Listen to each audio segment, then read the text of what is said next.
Estamos ao vivo, então, mais uma live aqui da Livraria Portão.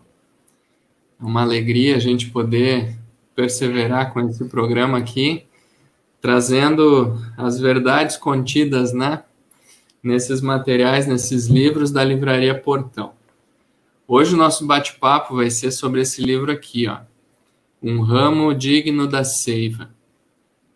E para esse bate-papo, nosso convidado de hoje é o Eduardo, que já está aí na sala. Eduardo, boa noite.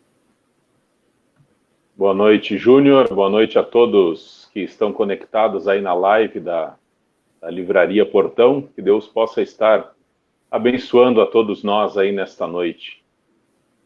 É isso aí. Esses momentos iniciais aqui, eu queria pedir a ajuda, a cooperação de todos, para a gente estar compartilhando essa live, essa programação, para que mais e mais pessoas possam assistir esse conteúdo, né? Um conteúdo bem rico, assim, bastante informação. Então fica esse convite agora, para todo mundo estar compartilhando também. Amém. Hoje, deixa eu mostrar de novo aqui. Esse livro aqui, Um Ramo Digno da Seiva. Na descrição aqui do vídeo, eu coloquei o nosso contato de venda e coloquei também um link para download, que dá para fazer a compra diretamente no site da Editora Vento Sul. Então, tem as duas maneiras, né? A gente tem entrega para todo o Brasil aí através dos nossos parceiros e também tu pode fazer o download, ficar com um e-book, né? E aproveitar para fazer essa leitura. Eduardo, como é que estão as coisas aí em Piratuba?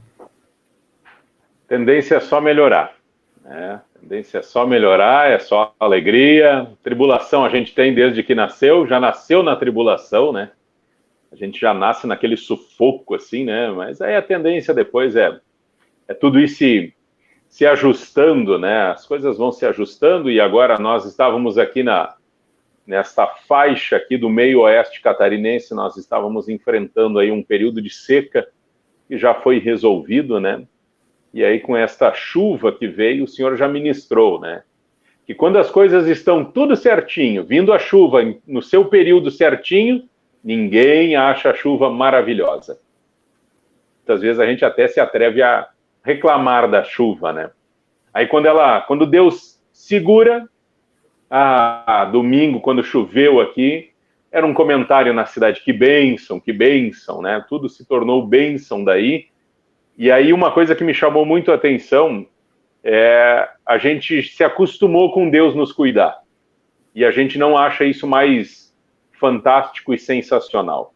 Porque Deus todos os dias está nos cuidando. E aí Deus precisa trazer uma tribulação para a gente ver como é bom Deus nos cuidar.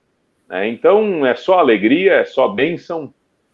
Jesus está voltando, a cada dia que passa está mais próximo, né? E muitas novidades do Senhor tem trazido aí, dentro e fora dos nossos corações, né? É verdade, tu falava, eu lembrava aqui do exercício da gratidão, a gente ser sempre grato, né, por tudo que Deus proporciona na nossa vida e quando falta, que a gente acaba dando valor, né? Coisas pequenas assim a gente não agradece, mas quando falta, que nem tu falou, uma chuva, a gente passa a dar mais valor, né? Então, isso aí, maravilha. Quando eu estava vendo esse livro, Eduardo, uma comparação que veio assim, aqueles comerciais de sabão em pó, não sei se tu lembra, aparece assim no início, aquelas crianças bonitas, né, tudo limpinho, brincando num lugar bonito, e daqui a pouco dá uns acidentes, né, elas começam a se sujar, se lamear, até sangue sai, se machucam, né, e depois precisa um processo para limpar tudo aquilo, e lá no fim fica tudo bonitinho de novo, né. E lendo esse livro, eu enxerguei um pouco disso, né? Dessa situação, assim, a gente até vai trazer hoje o bate-papo em cima desses tópicos, né? Que no início era tudo perfeito com Deus, né? E aí teve um tropeço, teve uma sujeira, E aí agora a gente está num período de oportunidade para deixar tudo limpo de novo. E por onde tu quer começar, Eduardo? Pelo amor de Deus, né? Vamos falar de como nós vamos ficar, né? Porque a gente saiu limpo. Então agora a gente já está sujo. Né? Então a gente tem que... Vamos começar assim, é interessante a gente entender, né, que muitas pessoas às vezes dizem assim, mas aonde está Deus? Né? Aonde está e não vê tudo o que está acontecendo, né? Mas em Gênesis, capítulo 1, no verso 26, diz que Deus nos criou à sua imagem e sua semelhança. E ele não criou o homem à imagem e semelhança para que o homem viesse a ser um Deus sujo. Né? Ele criou nós à imagem e semelhança, claro que sem a divindade, né? Nós não somos deuses, né? Mas nós somos a imagem e semelhança do nosso Criador. E por que ele nos criou assim?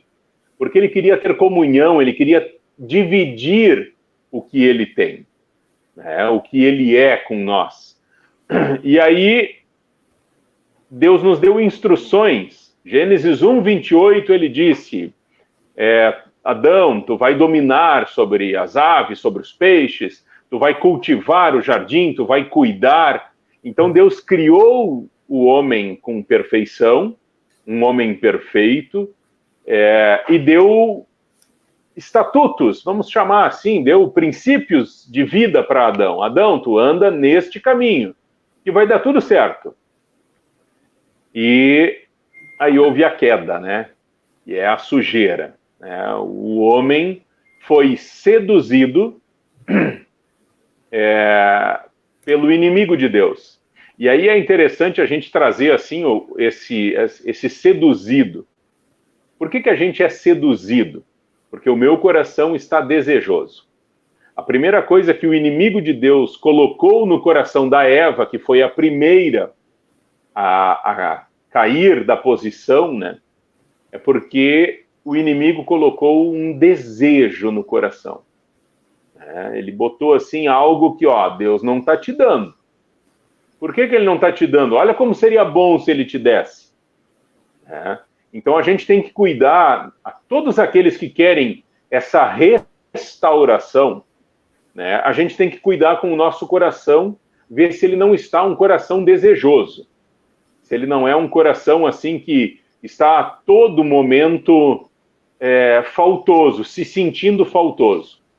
E aí eu sempre gosto de compartilhar nos cultos, né? Se viesse um anjo agora falar contigo e dissesse assim, me pede o que está te faltando, só o que está te faltando. O que a gente iria pedir? Eu penso, reviro assim, e eu digo, mansidão, humildade, misericórdia, amor ao próximo. É só isso que me falta.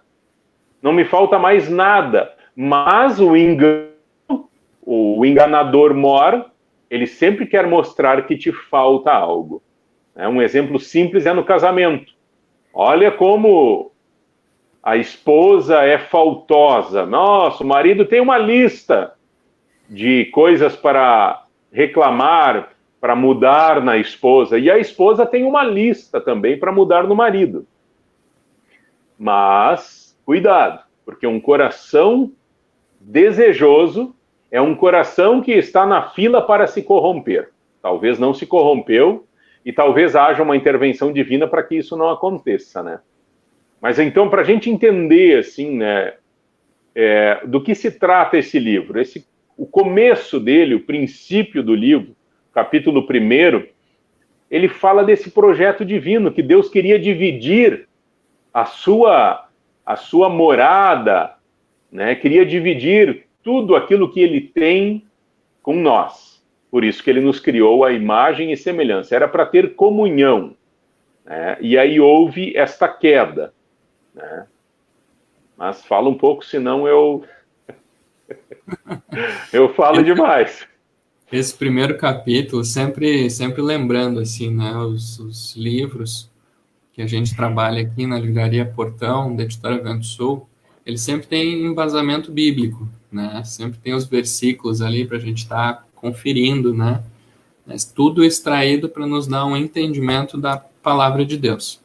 E esse primeiro capítulo, ele é recheado de versículos que comprovam isso, né? Que Deus nos criou para que a gente desfrutasse da presença dele, para que a gente desfrutasse da criação dele e para que ele tivesse liberdade, assim, para, podemos dizer, viver através de nós, né?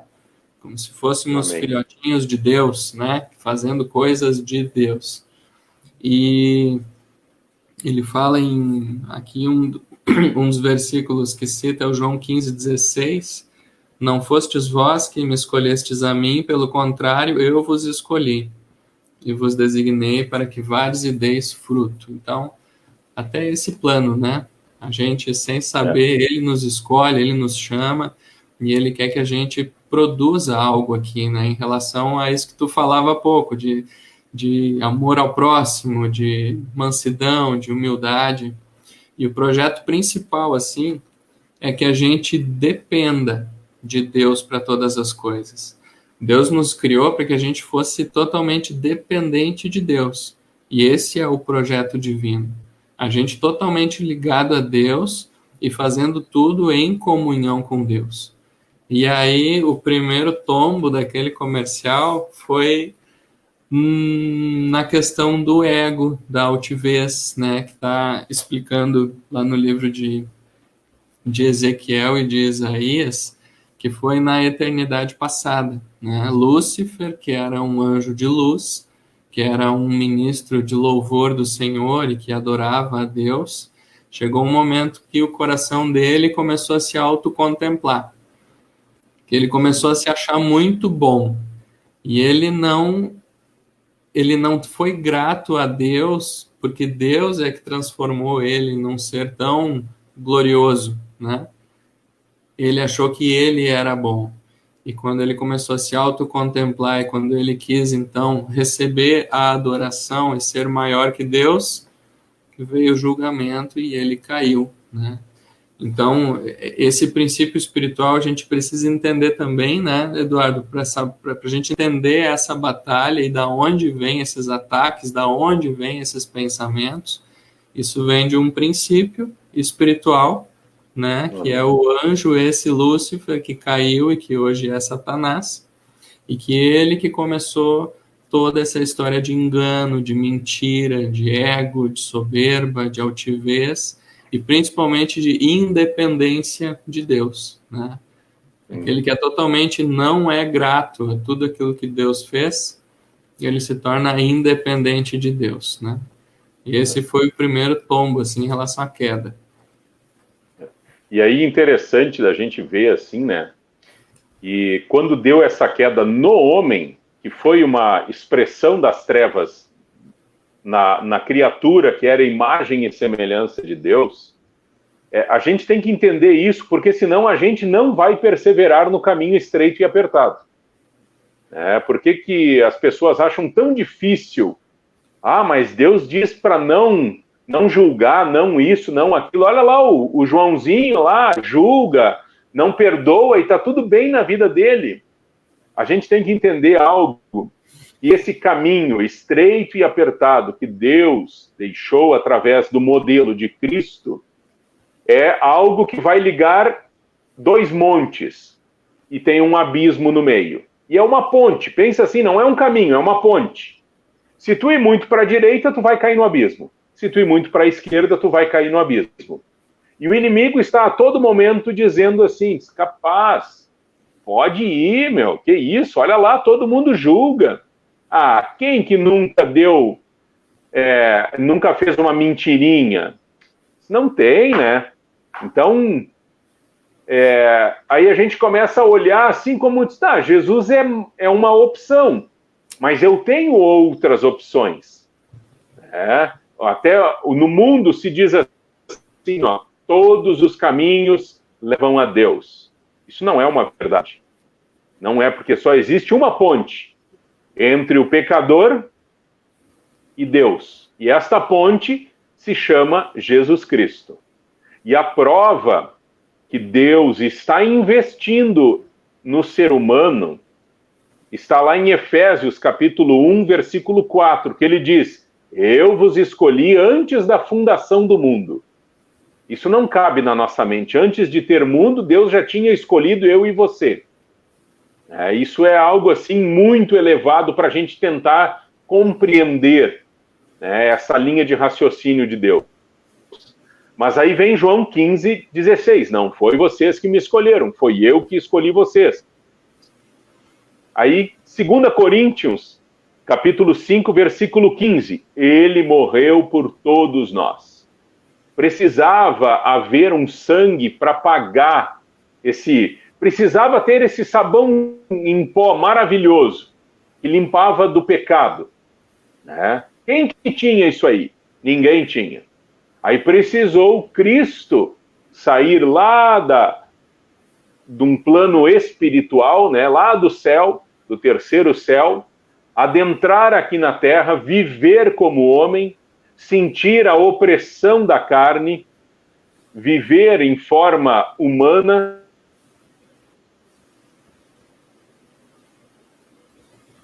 e morrer sem pecado.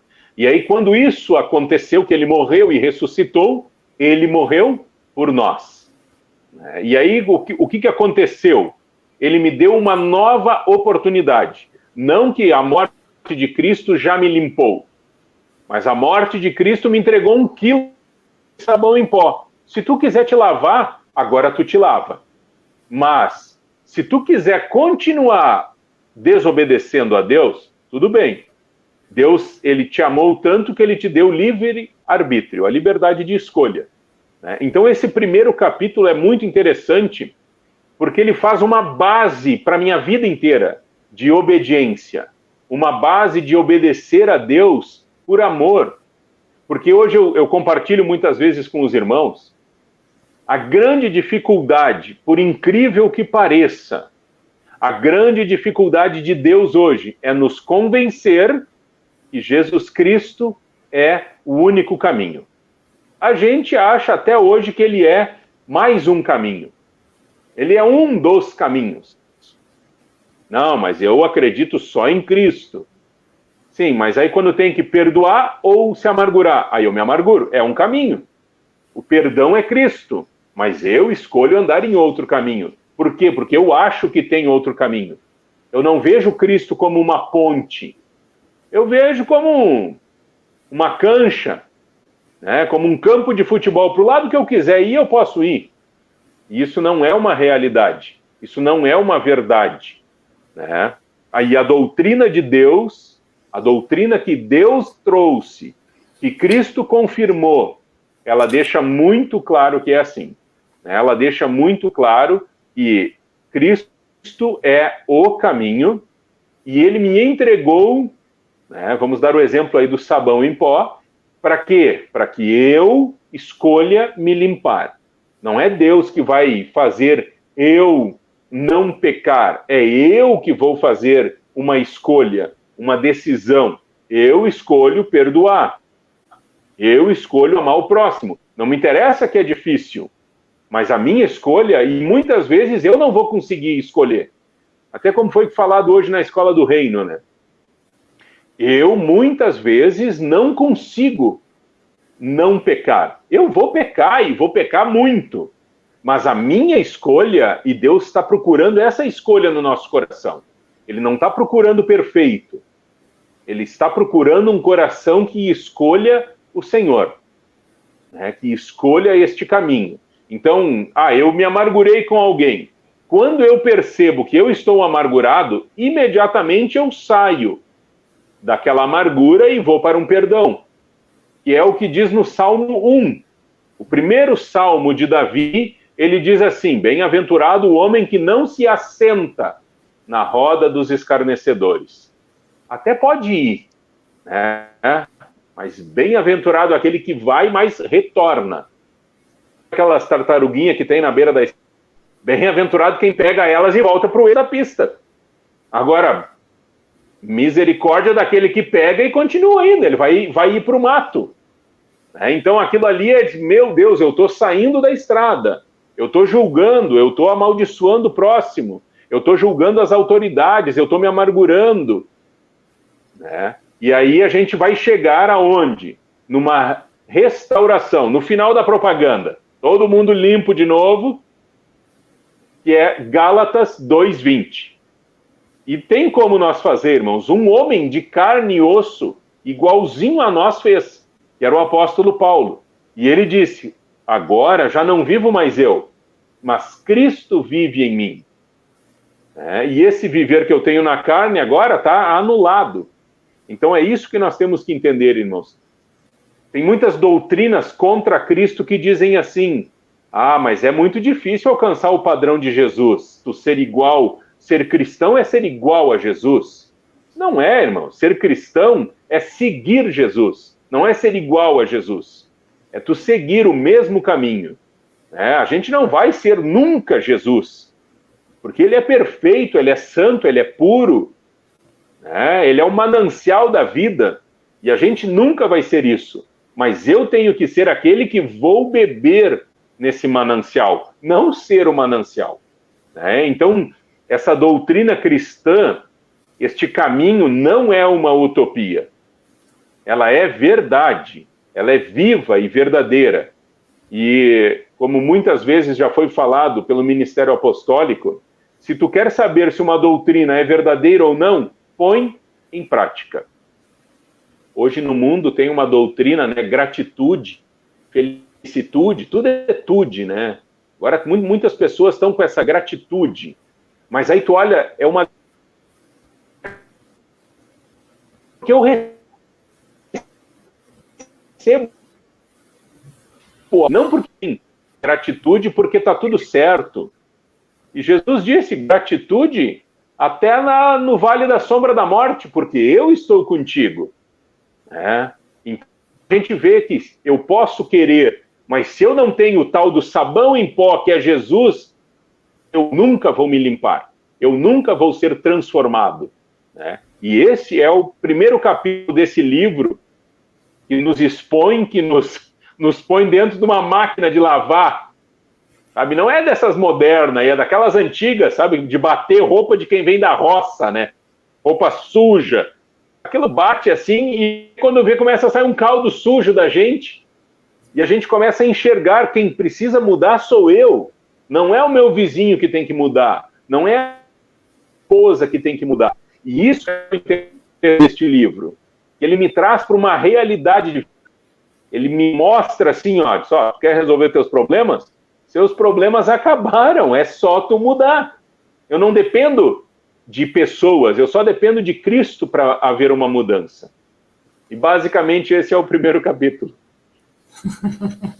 É isso aí. Quando eu via esse livro também, uma coisa interessante assim é que ele nos ajuda a identificar a sujeira, né? O capítulo na sequência, ali os capítulos quando fala a primeira rebelião, que é aquela questão espiritual, né, da queda de Lúcifer, e depois a manifestação da rebelião no homem. E aí o livro de Gênesis, ele é muito rico, assim, para mostrar muita coisa que acontece no nosso dia a dia hoje. A gente olha aquelas histórias lá, parece uma história tão distante, né, tão estranha, Adão e Eva, Éden, aquelas histórias de Abraão, Jacó, etc. Noé. Parece tão distante, mas assim, se a gente bota uma reflexão em cima do nosso dia a dia, encaixa tudo. E o que aconteceu nessa primeira rebelião do homem, né? O que é rebelião? Primeiro, eu acho que rebelião é alguém que está revoltado, botando fogo no colchão, fazendo muita bagunça, assim, né? Protesto, briga, né? Indo para a questão do braço. E aí, essa primeira rebelião, ela é ministrada assim, Deus deu uma ordem, tinha o Éden, onde tinham árvores frutíferas, né? Tinha ali toda a alimentação natural do homem, e tinha uma árvore da vida, que era a nutrição espiritual, e tinha uma árvore que Deus deu uma restrição, ele deu uma ordem, ele deu um conselho, desta árvore, do conhecimento do bem e do mal, não comam, porque no dia em que dela você comer, vocês vão morrer. E essa foi a ordem, era muito simples, né, Eduardo? Tinha toda uma floresta ali para desfrutar, tinha todo um jardim, tinha muita coisa para desfrutar e tinha uma restrição, uma arvorezinha lá do conhecimento do bem e do mal, que não era para tocar e nem para comer. E aí o que aconteceu? Satanás, na forma de serpente, veio conversar com Eva, né? E dizer, não, olha, se tu comer, tu vai enxergar tudo que Deus enxerga, tu vai saber tudo que Deus sabe, tu vai ter ali muito conhecimento do bem e do mal, tu vai conhecer todas as coisas. E ali tu vai desfrutar desse poder também do conhecimento, né? E a Eva foi seduzida por aquilo, que nem tu falou há pouco. Ela acabou se inclinando, mas isso parece ser muito bom.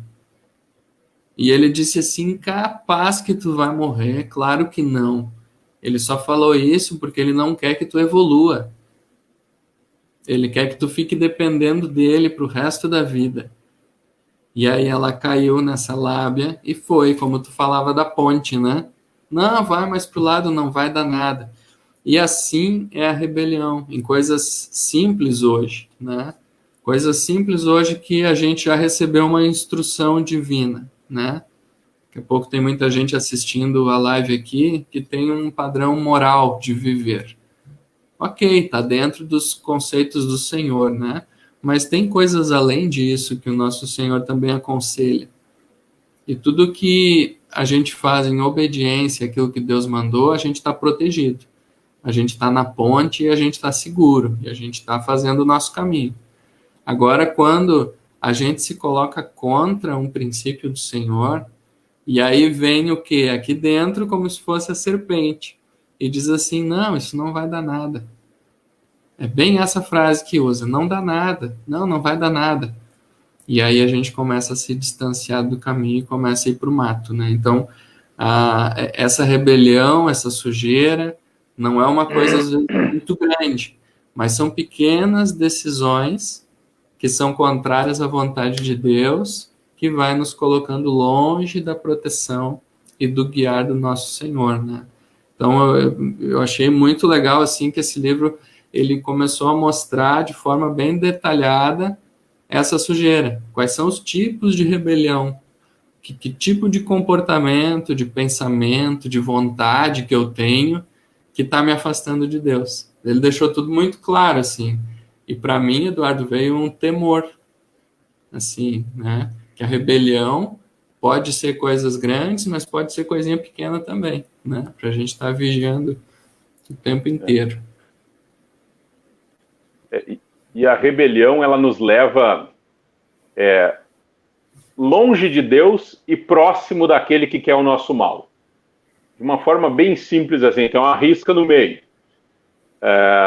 Tudo que ele te oferece, o inimigo, é o que Deus já te ofereceu. O que ele ofereceu para Eva? Eva, tu vai ser igual a Deus. Mas Deus tinha dito, eu criei vocês à minha imagem e semelhança. Mas aquilo era um processo de amadurecimento. Assim como quando um filho está ali pelos 15 anos, o filho homem, ele quer o carro do pai. O pai disse, não, filho, espera fazer os 18, a tua carteira, tu vai ter o teu carro. Eu vou te emprestar o carro. Não, mas eu quero antes. Mas tu vai ter. É um processo. Aí o pai é mau? O pai é ruim? Não, o pai está cuidando daquele filho, protegendo. E essas leis de Deus, que muitos acham que é um Deus que não permite, é um Deus que isso, o que é? Eu gosto de dar o exemplo de uma faixa, de uma estrada. Tem aquele risco no meio, onde tu pode ultrapassar e aonde tu não pode. Aquilo não é para... aqui eu não posso ultrapassar por quê? Porque o pessoal do Dyer é do mal. Eles querem o nosso mal, eles querem que a gente se atrase. Não, não é isso. Eles querem que tu ultrapasse somente quando tu tens segurança. Aquilo é para te proteger, não é para te privar, para te restringir. Aquilo é para te proteger. E a mesma coisa é os mandamentos de Deus. Porque aonde começa uma rebelião? Dentro. Quando, olha, hoje tem muitas famílias que dizem, pô, esse aí é da pá virada. É rebelde. Mas aonde começou? Aqui dentro, no coração dele. Começou a se levantar uma oposição àquilo que o pai trazia como uma ordenança. Começou a se levantar como mais uma opinião. Não, aqui é assim, o pai é ultrapassado. Aquilo é uma espécie de rebelião. E aí o pai diz, fulano, tu vai, mas ó, meia-noite esteja em casa. Aquilo não é porque o pai é do mal, o pai não ama o filho, o pai não gosta do filho, porque o pai quer ver o filho no bom da festa voltar para casa. Não é isso, é um cuidado que o pai tem. Aí o filho se rebela, e quando a gente se rebela, eu pego o meu guarda-chuva de proteção e boto fora.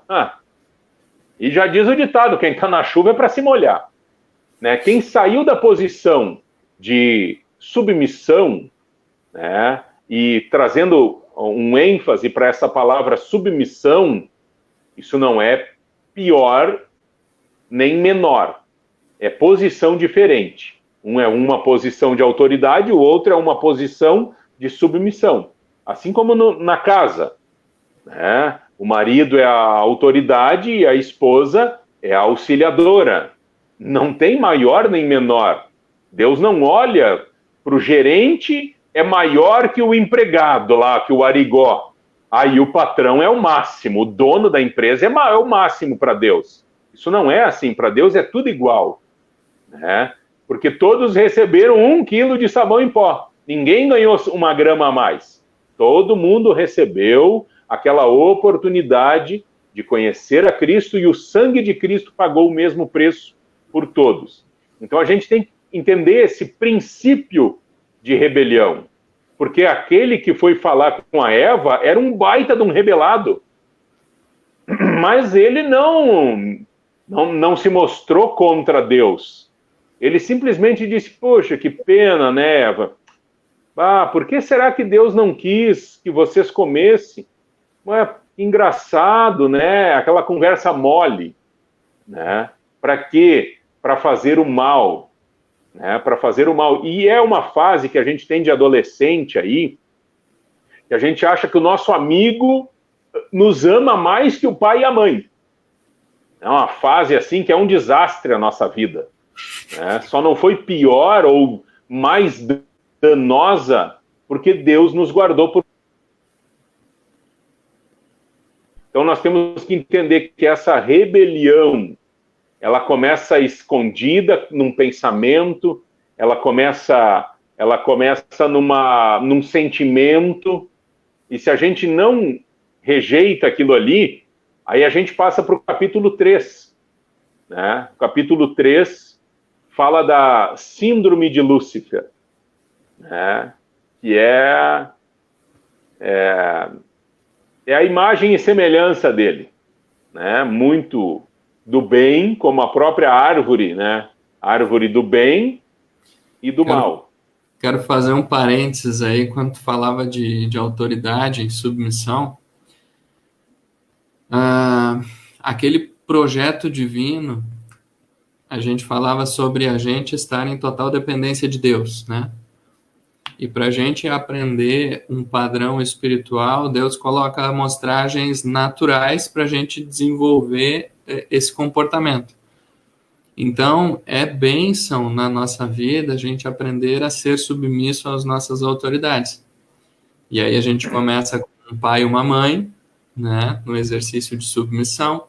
A gente vai para uma escola onde tem professores, onde tem diretores, para exercer a submissão.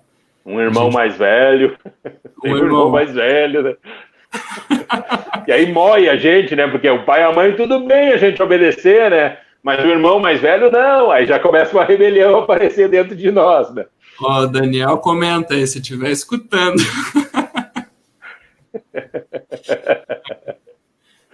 E depois, chefes, né? Patrões, gerentes. Depois a gente vai também para o ambiente da igreja, né?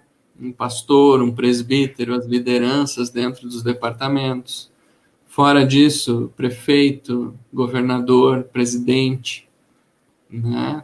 Todas essas questões de hierarquia são exercícios para a gente praticar a nossa submissão, né?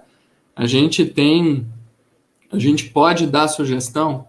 Sim, mas nós precisamos ser submissos às autoridades, né? E esse é o exercício, porque quando isso estiver pronto no nosso coração,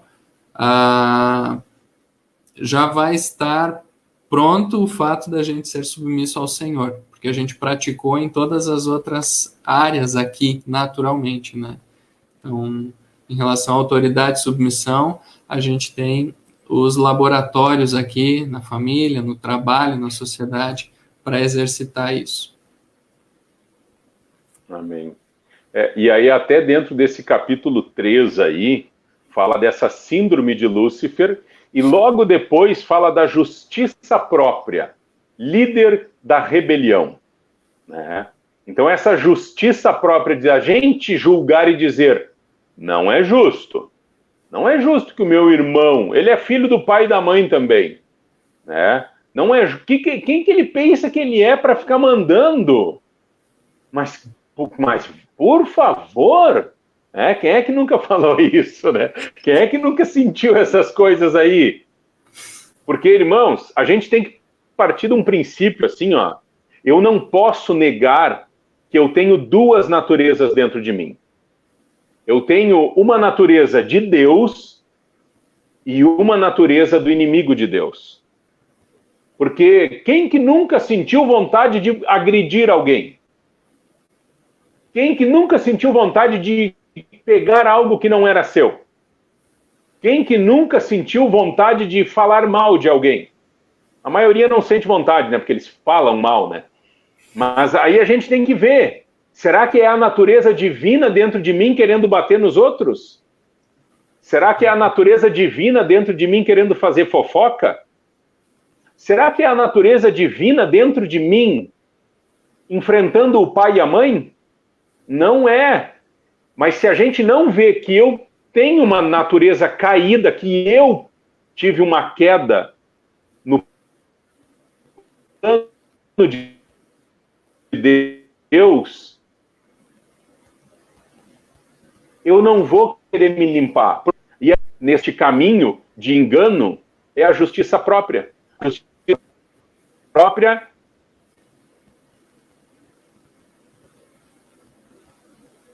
ela é como se eu botasse um óculos aquilo que eu quero. Aí eu fico vendo, os outros estão errados e eu estou certo. Aí eu fico vendo, ninguém me ama. Todo mundo quer me prejudicar. Aí eu fico vendo esse tipo de coisas. Quando ia ver, eu estou errado porque eu estou julgando o próximo, né? Então, capítulo 3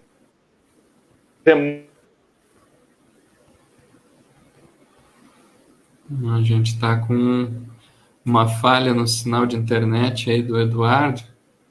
Daqui a pouco ele retorna aí. Ele estava falando ali da síndrome de Lúcifer, né? E da justiça própria. Então, a justiça própria, ela é terrível, né? Terrível. Porque, como ele falava, faz a gente enxergar as coisas com o nosso próprio óculos, né? Jesus Cristo, ele como modelo nosso, ele veio... O Eduardo voltando aí. Então, quando falava de justiça própria, Eduardo, estava trazendo também o exemplo de Jesus Cristo, né? Que ele, em João 6,38, ali cita, né? Olha, eu não vim aqui fazer a minha vontade, sim a vontade do Pai. Eu não vim aqui cheio de ideias, eu só vim aqui cumprir as ordenanças do meu Pai. Ele foi totalmente submisso a uma autoridade e ele teve uma vida de muita luta, mas ele hoje está em glória, né? Hoje ele é o nosso rei, ele hoje tem autoridade. por ser submisso, ele conquistou a autoridade. Isso também é um caminho para nós, né? Sempre que a gente chega, a gente precisa aprender a ser submisso, porque quem é fiel no pouco, sobre muito Deus coloca. E só sabe ser autoridade aquele que sabe ser submisso, né? Então, isso é muito importante da gente aprender também. Estava falando lá da Síndrome de Lúcifer. Isso aí. Tem a Síndrome de Lúcifer, que é no capítulo 3. Aí esta síndrome transforma num justiceiro, né? A gente faz tudo pelo correto, mas hoje é muito comum as pessoas fazerem protestos contra pessoas que maltratam os animais. É certo maltratar um animal? Não. Mas aí, por causa deste erro, a gente vai lá e quer matar quem maltratou. Isso é justiça própria, é uma síndrome de Lúcifer. Porque aí eu pego algo que ele errou e aí me dá o direito de eu errar. Essa é outra estratégia que o inimigo usa para nós sair dessa ponte. Ó, ele saiu e te provocou, vai lá e pega ele também, e aí eu saio também. Né? Então nós temos que entender como que é a nossa caminhada. Né? Eu tenho que ter Jesus como meu exemplo, e aí no capítulo 4, ele fala, tem um título no capítulo 4 que é muito interessante. Um rei ainda desconhecido. Sim. Esse é um título assim, ó, que a gente conhece Jesus, 99% vamos dizer, dos brasileiros, né? A gente nasceu num país cristão, 99% dos brasileiros conhecem Jesus desde que nasceram. Mas quem é Jesus? É comum.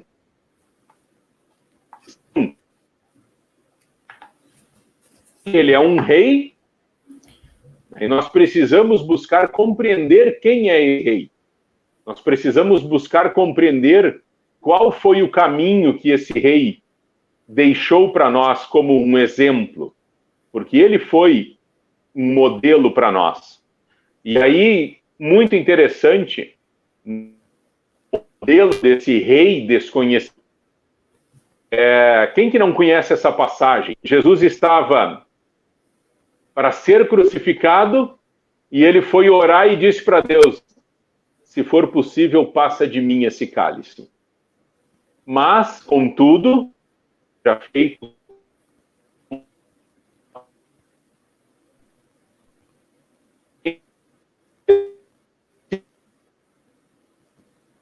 seja feita a tua vontade e não a minha.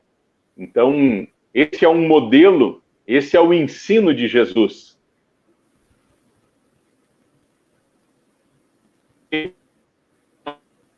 Minha vontade. Eu vim fazer a vontade do que está em sua consciência.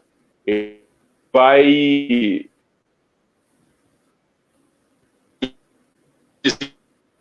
Jesus.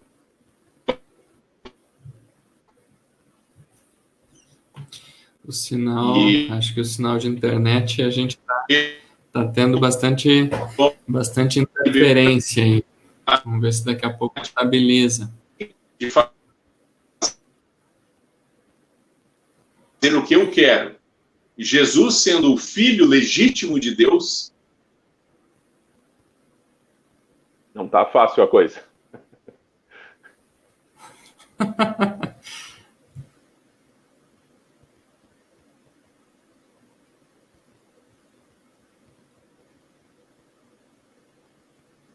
Tá ouvindo?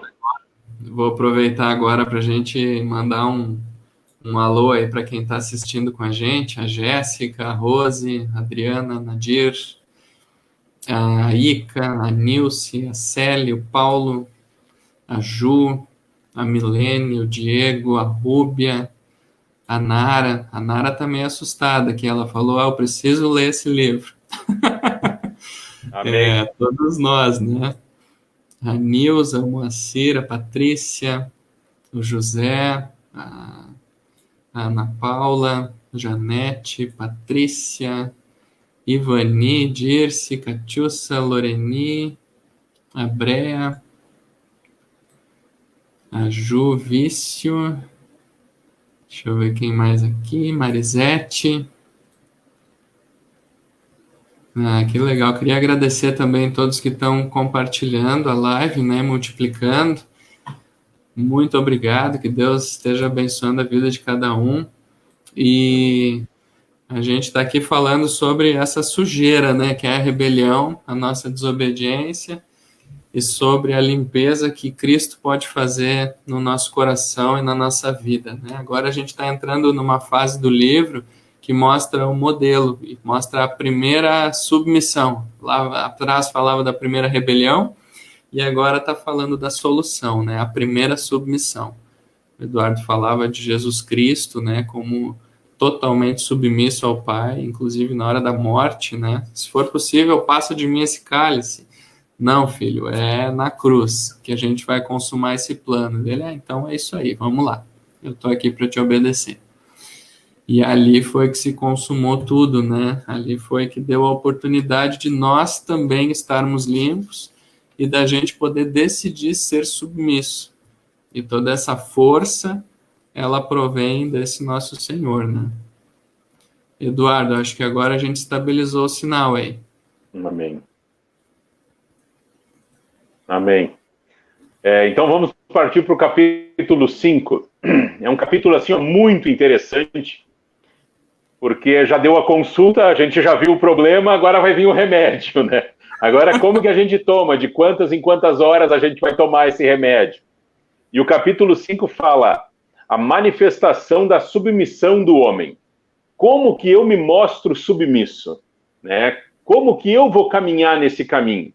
E aí um dos subtítulos que me chamou muito a atenção foi edificar os muros é restaurar a autoridade. O que é esse edificar os muros? Isso é embasado lá no livro bíblico de Neemias, onde fala que Israel estava numa vergonha mundial, porque após uma guerra ele tinha sido derrubado todos os muros, e qualquer um entrava e saqueava Israel. E aí o Senhor faz uma analogia dizendo, restaura os muros. Coloca muros ao redor do teu coração, para que esse inimigo não tenha mais liberdade. Como que é? Que muro é esse? Restaurar os muros é restaurar a autoridade de Deus na minha vida. Né? Manda quem pode, obedece quem precisa. Aí a gente vê que precisa e eu começo a edificar esses muros. E aí de que maneira eu edifico esses muros? João 6, aquilo que foi falado no capítulo 1, João 6,57. Quem de mim se alimenta, por mim viverá. É se alimentar de Cristo, é ler esses materiais bíblicos que dão, eles dão um suporte muito grande para a gente compreender tudo aquilo que está escrito na Bíblia. Né? Então, eles vêm dando esse apoio à editora Vento Sul, indiferente de religião, indiferente... Ela é feita para cristãos. Né? Se tu é cristão, tu vai te identificar com a editora Vento Sul. Indiferente da sua denominação, ela fala de Cristo e a autoridade de Deus e de Cristo. Então, esse título, Edificar os Muros, é restaurar a autoridade. Isso é muito importante na nossa vida. É muito importante. Aí tem um outro título também que me chamou muito a atenção. Seja criatura. Quando eu vi assim, eu disse, seja criatura. Aí eu vi, quando eu li, eu comecei a ver assim, é porque eu quero ser o Criador. Muitas vezes eu quero ser o Criador, mas eu sou a criatura. Eu não criei nada, eu fui criado. E se você acha que a sua vida é tua, no dia que tu estiver ali, morrendo, tu diz, não, hoje não. Vamos tocar mais um pouco para frente. A gente não consegue isso. Por quê? Porque a vida não é minha. Porque eu não sou autoridade. A autoridade é o autor. E eu sou criatura, eu não sou criador. Então foi muito interessante. Aquilo dá esse seja criatura é quase assim, ó, tu pegar um fio desencapado e botar na tomada. É um choque de realidade, né? E o interessante desse livro, ele nos expõe muito, porque ele traz coisas corriqueiras do nosso dia a dia que a gente nem viu, que no dia a dia eu tento ser o criador, e eu saio da posição de criatura. E aí eu digo assim, ó, só existe 2 degraus no mundo: o de Jesus e o de servo. Toda vez que eu tento sair do de servo, eu vou ter que vencer Jesus para ficar com o lugar dele. A gente sabe que não vai dar, né? Então a gente leva uma tunda, sofre tribulações, angústia, sofrimento, aí eu volto para de servo, tranquilo, minha vida de paz. Então a gente tem que aprender. Outro título interessante: o princípio da bênção, submissão. Esse também é muito interessante, a gente consegue acrescentar muita experiência de vida nessa leitura. Aí, da minha parte, finalizando o capítulo 5, temos um dono. Pensa assim, ó, o meu carro é meu. Eu que digo aonde que ele vai ficar, eu que digo se eu vou lavar, se eu não vou lavar. O meu carro não pensa assim, eu tô meio sujo, eu vou lá na lavagem. Não, é eu que decido. Por quê? Porque eu sou o dono dele. E nós estamos assim nesse mau entendimento com Deus. Deus é o nosso dono, porque ele pagou esse preço. Ele pagou um preço de sangue. Então nós temos um dono. E isso é interessante a gente refletir também.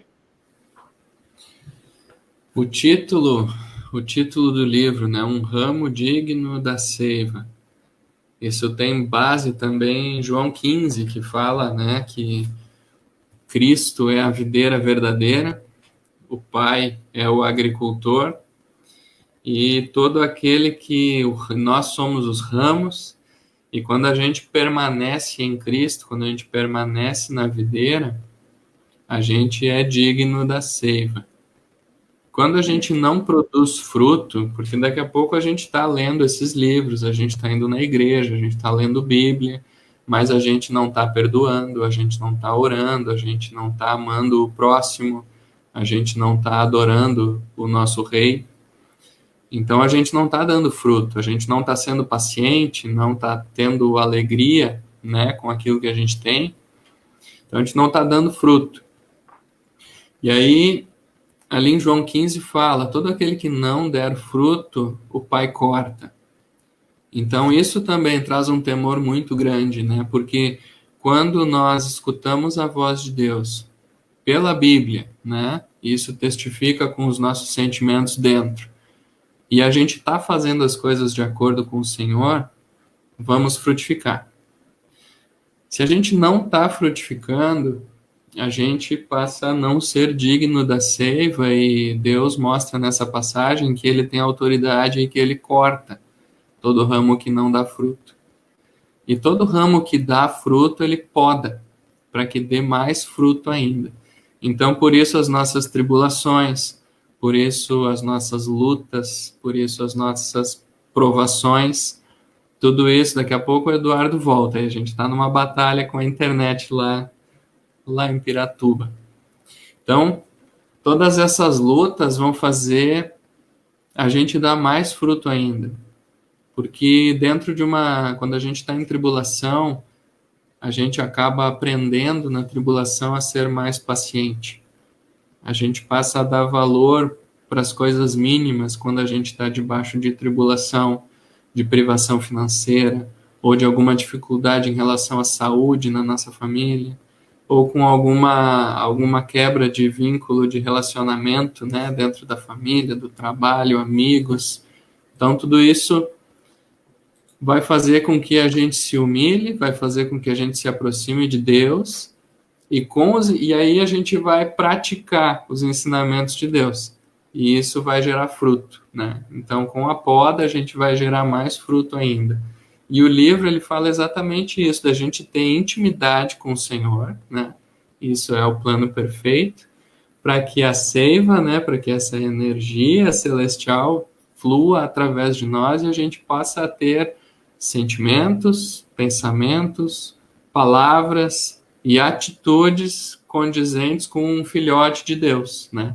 Que nem um filhote de cachorro, ele vai latir, né, vai mamar. Um filhote de Deus, ele vai ser paciente, vai ser amoroso, ele vai ser alegre, ele vai ser benigno, ele vai ser misericordioso, né?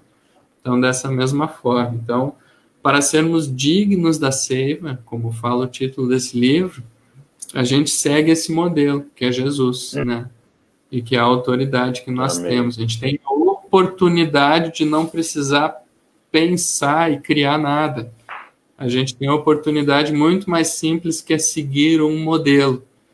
Para muitos isso parece pouco, parece fraco, parece de menosprezo, mas quando a gente passa a viver essa palavra, a gente descansa, a gente tem paz, a gente tem alegria de viver, e isso não tem nem muito como explicar.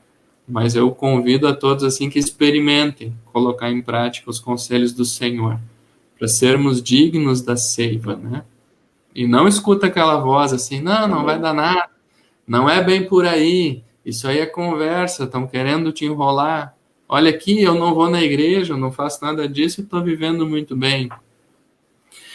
Mas aí tu não está desfrutando dessa seiva de paz, de alegria.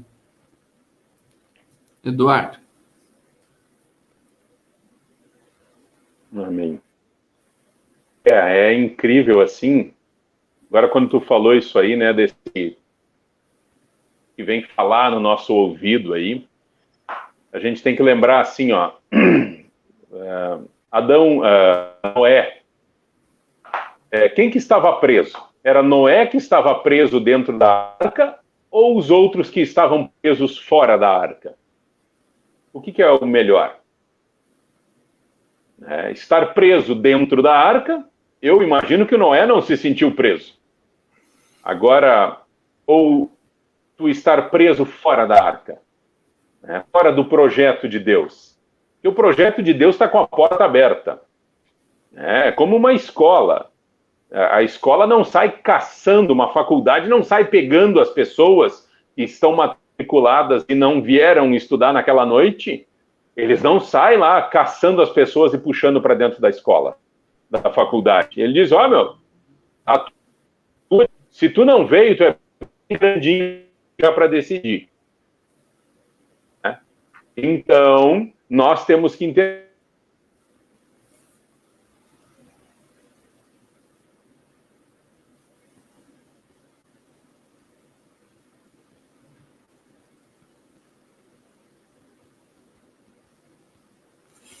Hoje está uma batalha, né, pessoal?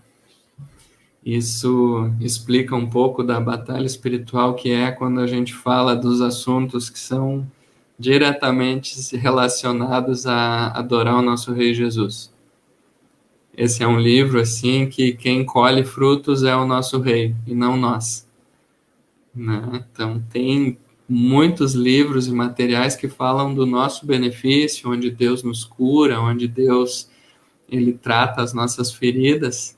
E esse livro aqui, ele fala sobre como eu me comporto para servir o meu rei. E aí acontece esse tipo de coisa. É uma batalha, né?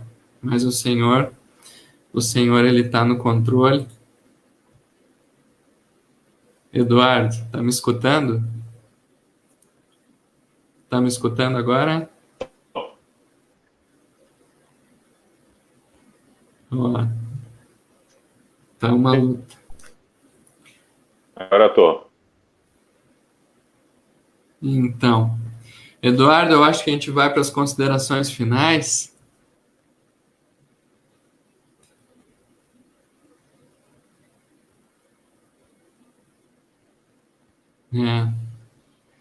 As considerações finais, então, Eduardo, acho que... Eu acho que é assim, ó, agora a gente está... A minha participação agora tá quando a gente vai procurar uma receita no YouTube, né? Tu não quer ver o cara comer o bolo que fez, tu só quer saber como que faz e agora deixa eu ir fazer, né? que agora era o capítulo 7, que é a bênção, né? Mas a bênção os irmãos vão pegar lendo o livro aí e aproveitando. Então, considerações finais, assim, ó. Aproveitem essa oportunidade. Um preço caro, não é caro, mas é um preço a pagar, né? Para a gente se aproximar de Deus, a gente tem que abrir mão de muitas coisas. Eu já provei os dois lados, já provei, assim, fazer 100% da minha vontade e provei fazer a vontade de Deus também. E hoje eu vejo, cada vez que a minha mão está na rédea, o tombo é certo, né? Então, incentivo, assim, os irmãos a acessar este livro, né? Não só esse livro, mas a Bíblia também. E o interessante desse livro é que você pode fazer um casamento dos dois. Você lê o livro com a Bíblia junto, por causa das citações bíblicas, né? É interessante você ir conferindo. Então, é um material, assim, que me ajudou bastante, abriu muito a minha visão. Desde a primeira vez que eu li, eu já li mais de uma vez. Então, me auxiliou bastante e tenho certeza que vai auxiliar os irmãos. Mas fica uma dica, ele não é fácil de ler. A maioria das pessoas ali no 14, na página 15, dão uma engasgada e não vai mais. A gente desvia e esquece de ler esse livro. Mas persevera, porque a bênção não é tu ler, é tu botar em prática.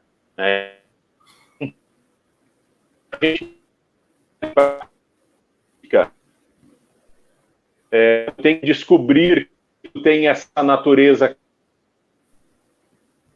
Então é isso que o Senhor espera, e essas são as considerações finais aí, tentando animar os irmãos a ler o livro para desfrutar daquilo que eu já desfrutei desse livro. Amém? Amém. Eu vou colocar um comentário aqui da Milene, ó. A gente deu a comparação de lavar roupa, né? Comercial de sabão em pó. Ela, vou passar a noite dentro da máquina de lavar, só Jesus. Essas lives são incríveis, estes materiais e este compartilhar sobre o que tem neles, esta amostra grátis é uma maravilha. Então, a gente fica muito feliz, assim, porque esse programa Amém. tem esse propósito, né?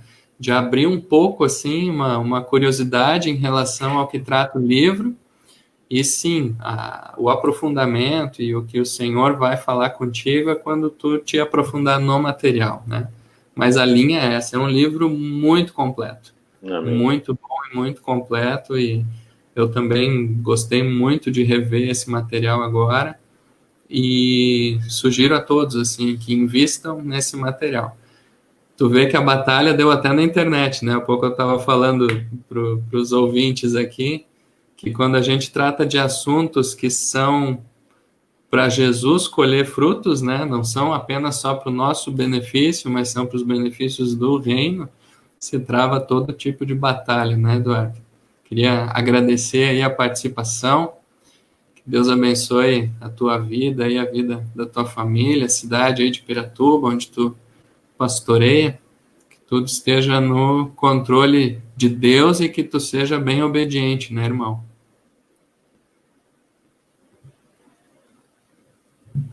No fim, fiz a piada e ele não pôde responder. Então tá, amados. Ficamos por aqui com mais essa live. O livro Um Ramo Digno da Seiva. Que todos estejam aproveitando. É um livro muito abençoado. Fica como dica dessa semana. Que todos,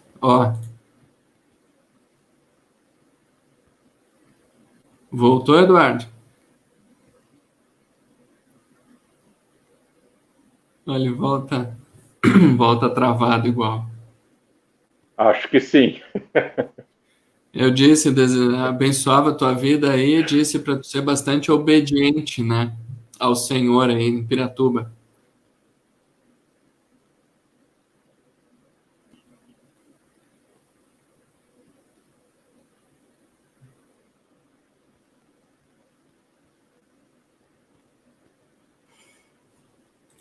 Enfim, agradeço a todos, então, A gente deixa o convite para terça-feira que vem. Estaremos aí com uma nova dica de leitura, ou de CD, ou de DVD, e estaremos aqui dando uma pincelada, né, aprofundando a literatura, o material, para que a gente possa despertar essa curiosidade e essa vontade da gente aprender e poder colocar em prática esses assuntos que são do interesse do nosso rei.